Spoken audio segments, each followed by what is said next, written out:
हरे कृष्ण गुरु जी। कोई भक्तों को पंचांग प्रणाम। हरे कृष्ण गुरु जी, पंचांग प्रणाम। सही भक्तों को मेरा पंचांग प्रणाम। हरे कृष्ण।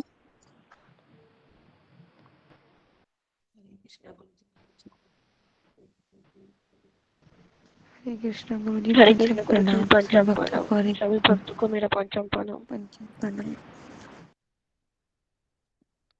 हरे कृष्ण गुरु जी, पंचांग प्रणाम। हरे कृष्ण सभी सबको। भक्तों को हरे पंचांग कृष्ण। प्रणाम। हरे कृष्ण गुरु जी, हरे पंचांग कृष्ण दंडोपांग गुरुदेव। गुरु जी, पंचांग हरे प्रणाम। कृष्ण हरे कृष्ण कृष्ण हरे राम। कृष्ण गुरु जी, पंचांग प्रणाम। हरे कृष्ण पंचांग प्रणाम। हरे कृष्ण गुरु जी, पंचांग प्रणाम। सभी भक्तों को पंचांग हरे प्रणाम। हरे कृष्ण।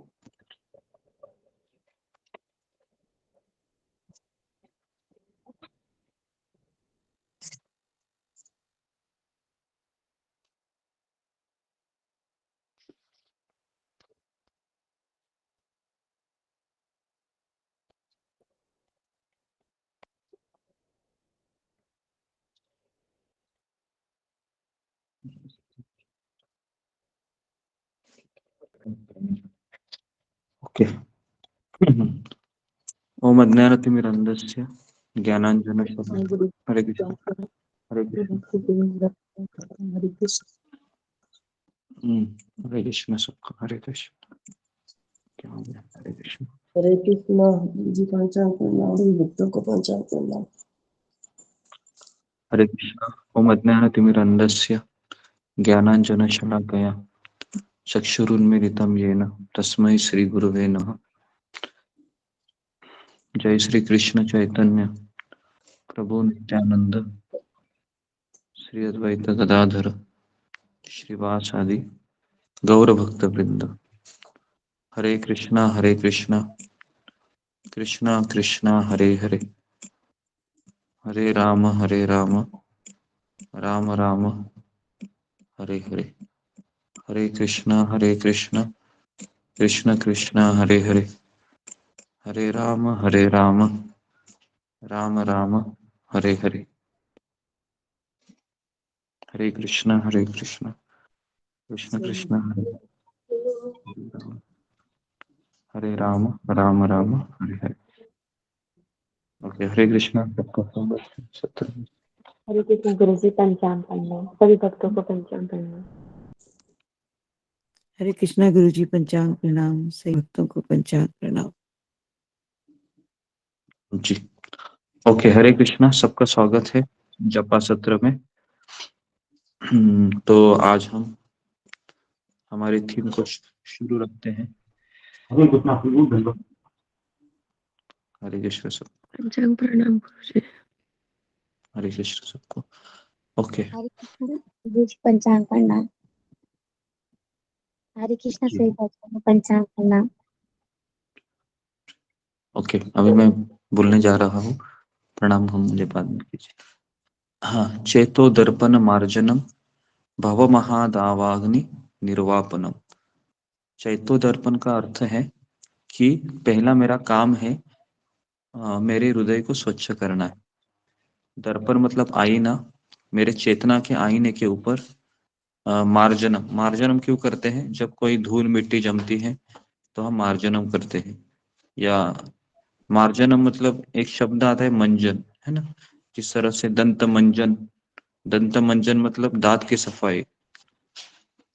उसके बाद मनोमंजन, एक नया शब्द मैं आपको आज दे रहा हूँ। मनोमंजन मतलब मन की सफाई। ओके, दंत मंजन दांत की सफाई, मनोमंजन मन की सफाई।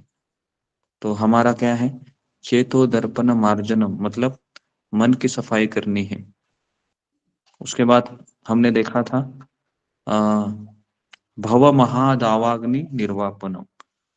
महादावाग्नि, ये भी हमने चर्चा किया था। आदि भौतिक क्लेश, आध्यात्मिक क्लेश और आदि दैविक क्लेश।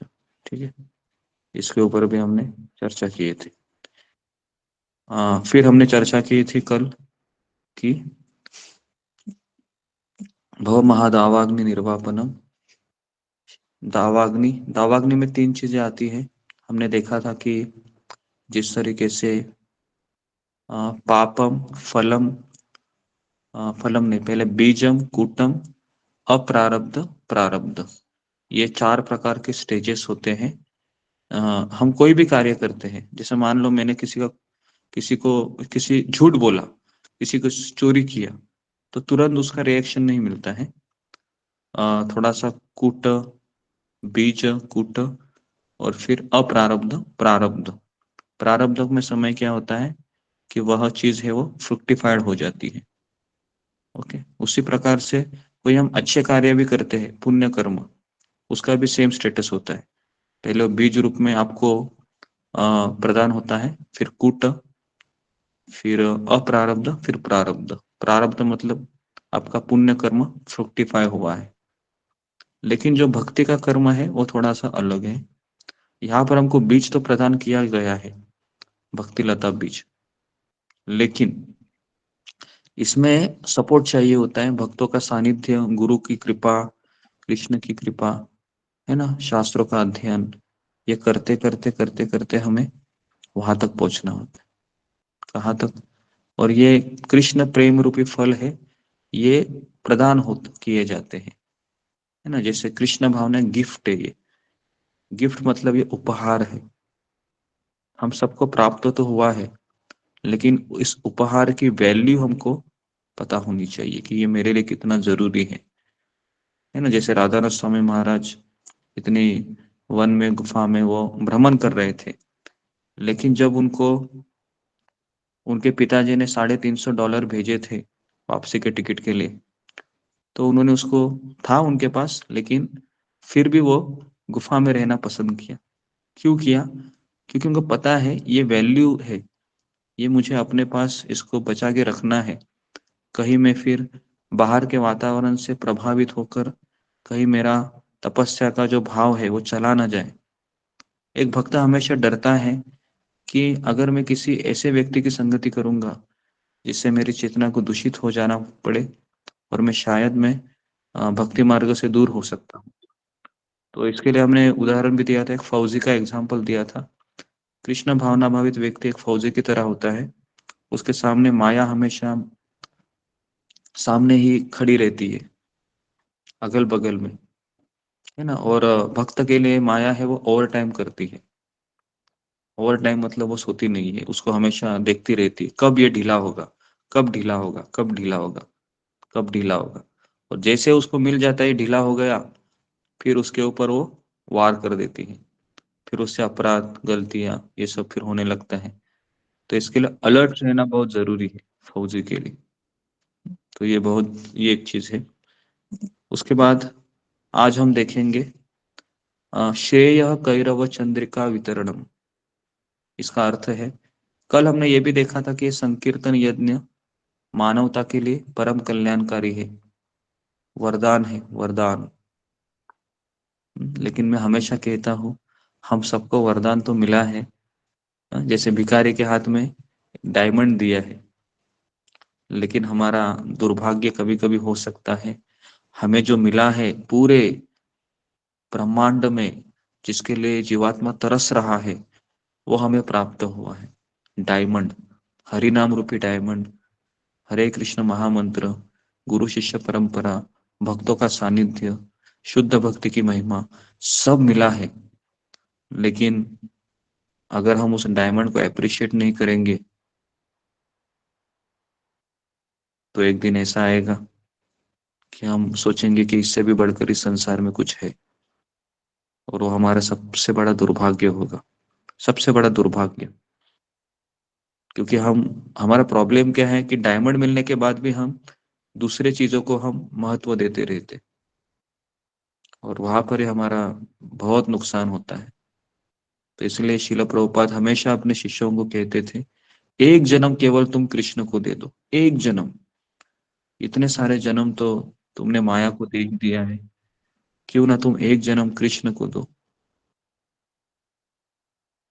बार बार हमको वही ये चीज याद करनी चाहिए कि इतने सारे जन्म हमने दिए हैं, करोड़ों जन्म हमारा हुआ है, पहला जन्म तो है नहीं। तो हमें इस जन्म में तो हमको ठान लेनी चाहिए कि मैं 16 माला करूंगी, मैं 16 माला करूंगा सुबह उठकर, और शिल प्रभुपाद की शिक्षाओं के ऊपर जीवन भर चलूंगा, है ना। उसके बाद फिर क्या है, उसके बाद कृष्ण देखेंगे कि इतने सालों से ये रोज आ रहा है, इतने सालों से रोज हरि नाम ले रहा है, भले इसका ध्यान लग रहा है नहीं लग रहा है कोई बात नहीं, लेकिन ये प्रामाणिक है, तो कृष्ण उसको स्वीकार करेंगे। हमारा काम ये नहीं है मेरा जपा में ध्यान लगे ना लगे, करना चाहिए प्रयास, लेकिन नहीं भी लगा तो हमारा सबसे बड़ा चीज है कि हमको हॉनेस्ट होना चाहिए, हमें प्रामाणिक होना चाहिए हमारी साधना में। क्या हम उतना नहीं कर सकते? तो हम कर सकते हैं, है कि नहीं? उतना तो हम कर ही सकते हैं ना। सुबह 4 बजे आना, प्रामाणिक तरीके से बैठना, भक्तों के साथ 16 माला करना और अपने दायित्व को निभाते हुए उस दिन को खत्म करना, उतना तो हम कर ही सकते हैं, है ना। लेकिन फिर भी हम प्रयास करते रहेंगे कि जितना हो सके कृष्ण की कृपा मुझे मिले, इसके लिए मुझे नाम अपराध को भी टालना है। लेकिन निराश भी नहीं होना चाहिए कि मेरा अपराध नहीं जा रहे हैं। हाँ, लेकिन मैं अंदर से सिंसियर हूँ, सीरियस हूँ, और मेरी और कोई भौतिक इच्छा नहीं है। राधानाथ महाराज ने हमें जब 2014-13 में व्यास पूजा हुआ था, अचानक मेरे मन में आ रहा है, पता नहीं भगवान की क्या इच्छा, ये 3 चीजें मैं आपको बता रहा हूँ जो उन्होंने हमें। व्यास पूजा मतलब जो महाराज का बर्थडे होता है उस समय काफी शिष्य उनका सेलिब्रेशन करते हैं, तो मेरा सौभाग्य था कि मैं ऐसे 5-6 व्यास पूजा अटेंड किया हूँ मैं।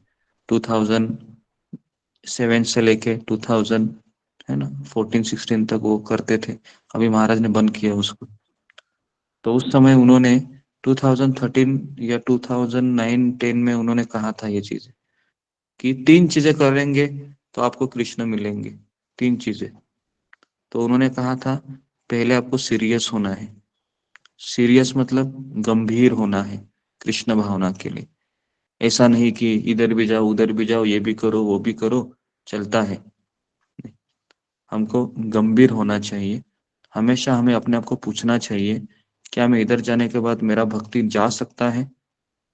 अपने आप को सवाल करना चाहिए, है ना। दूसरा है सिंसियर। सिंसियर मतलब हॉनेस्ट, हमें अपने आप से हॉनेस्ट रहना चाहिए। कृष्ण ही मेरी माता है, कृष्ण ही मेरे पिता है, कृष्ण ही मेरे धन है, कृष्ण ही मेरे प्राण है। हरि नाम लेना ही मेरी जीवन का लक्ष्य है। हरि नाम के बिना मेरा जीवन एक जिंदा लाश की तरह है ना। तो इतना कमिटमेंट होना चाहिए, इसको कहते हैं सिंसियर। सिंसियर मतलब मैंने एक जीवन को निर्धारित किया है। हाँ, उसमें काफी सारे इम्पेडिमेंट आते हैं, आते रहेंगे। जिस तरीके से कुंती महारानी कहती है, हाँ, त्वयि में अनन्य विषया, है ना, कि हे कृष्ण, जिस तरीके से गंगा है, गंगोत्री से निकलकर सागर की तरफ भागती ही रहती है, भागती रहती है, बीच में कई सारी चट्टानें आती है, कई सारे खाई आती है, फिर भी वो रुकती नहीं है। यहाँ से उधर से बगल से इधर से रास्ता निकलकर समुद्र की तरफ भागती रहती है। उसी प्रकार हे कृष्ण, हे मधुसूदन, मेरा चित्त भी आपके चरणों से कभी हट ना जाए। और अभी महाशिवरात्रि आ रही है, हट सकता है। है ना।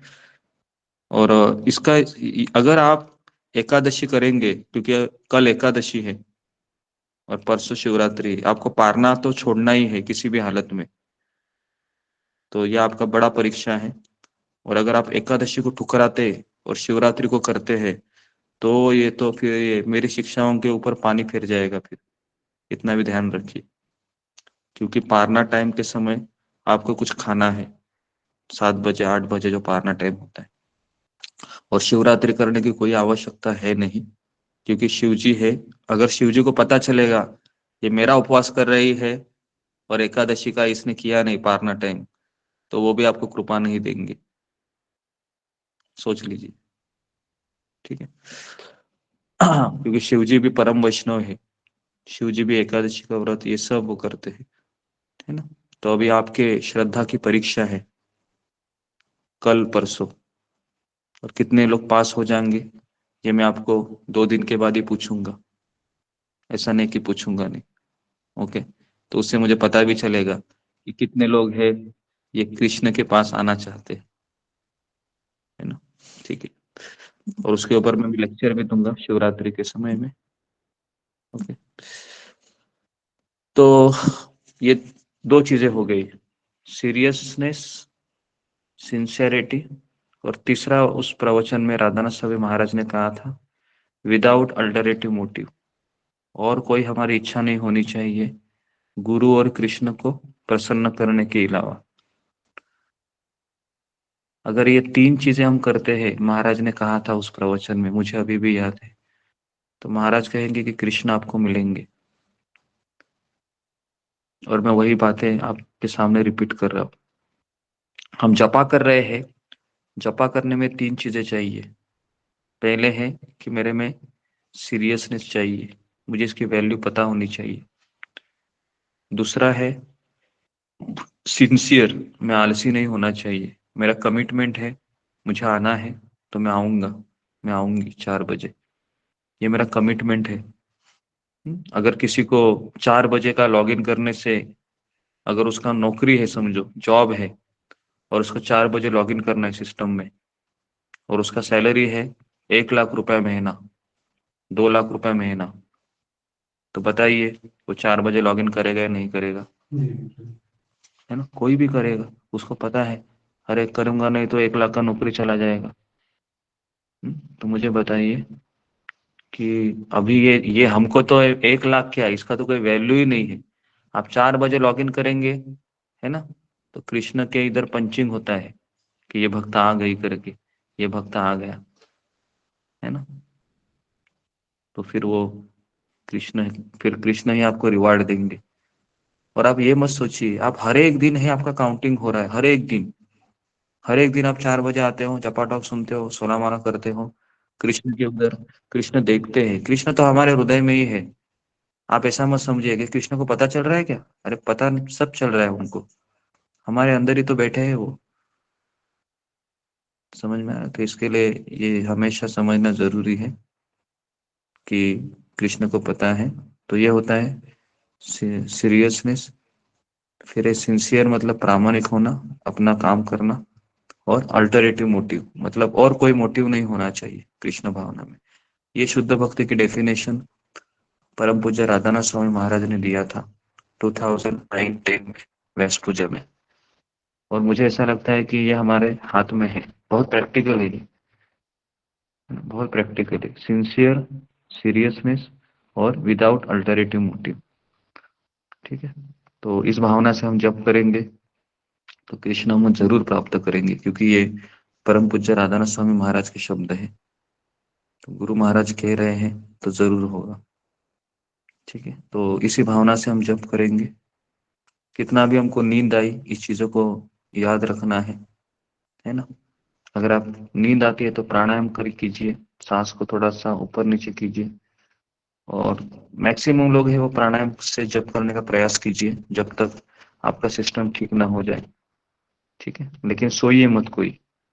अगर आप सो जाएंगे तो फिर आप हार गए, माया की गोली आपको लग गई, और फिर आप 8 बजे 6 बजे 7 बजे भी उठेंगे तो भी फिर कुछ ज्यादा फायदा नहीं होगा। तो मैं यहाँ पर रुकता हूँ। आज हम 35 मनी पे ध्यान करेंगे, 35।